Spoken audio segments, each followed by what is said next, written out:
فرماتے ہیں کہ کوفہ کے اندر چند افراد ایسے تھے جو مستجاب الدعوات تھے، یعنی جب وہ کسی کے خلاف دعا کے لیے ہاتھ اٹھاتے نا تو پھر ان کی دعاؤں کو رد نہیں کیا جاتا تھا، اور اگر کسی کے حق میں دعا کرتے تو پھر بھی ان کی دعاؤں کو رد نہیں کیا جاتا۔ کوفہ کے اندر جب بھی کوئی حکمران بن کے آتا، حاکم بن کے آتا، اگر وہ ظالم ہوتا، اگر وہ بد کردار ہوتا، اگر وہ رعایا پہ ظلم کرنے والا ہوتا، تو پھر یہ کوفہ کے مستجاب الدعوات افراد اس کی ہلاکت کی بد دعا کرتے، اور جیسے ہی بد دعا کرتے اللہ اس حاکم کو کسی نہ کسی سبب سے ہلاک فرما دیتا۔ اب آخر کار حجاج بن یوسف کو کوفہ کا والی بنایا گیا، اور حجاج بن یوسف تک یہ خبر پہنچ چکی تھی کہ کوفہ کے اندر کچھ افراد ایسے ہیں جو مستجاب الدعوات ہیں، جن کی دعائیں فوراً قبول ہو جاتی ہیں۔ اب اس نے حیلہ اختیار کیا، جیسے ہی وہ کوفہ میں آیا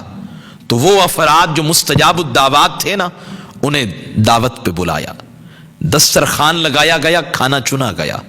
اور پھر ان مستجاب الدعوات افراد کو کھانا کھلایا گیا۔ وہ کھانا کھا کے فلما اکلوا، جب انہوں نے کھانا کھا لیا وہ چلے گئے نا،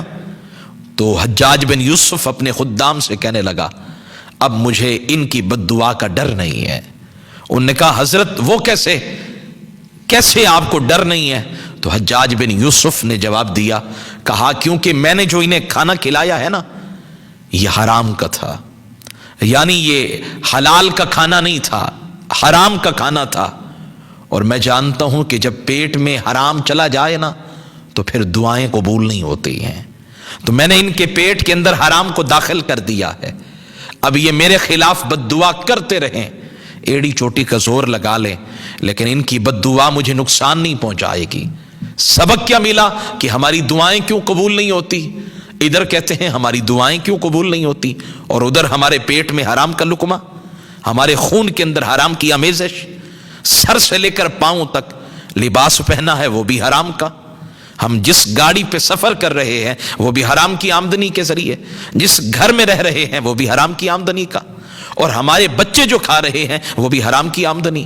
تو اب یہ سارے معاملات حرام کے، اور پھر بھی سوال کرتے ہیں کہ دعائیں کیوں قبول نہیں ہوتی؟ اور بھائی دعا کیسے قبول ہو جب حلال کھاؤ گے پیٹ میں حرام کا لقمہ نہیں ہوگا، ادھر دعا کرتے جاؤ گے، تمہاری دعا کے اندر تاخیر ہو سکتی ہے لیکن قبولیت میں تاخیر نہیں ہو سکتی۔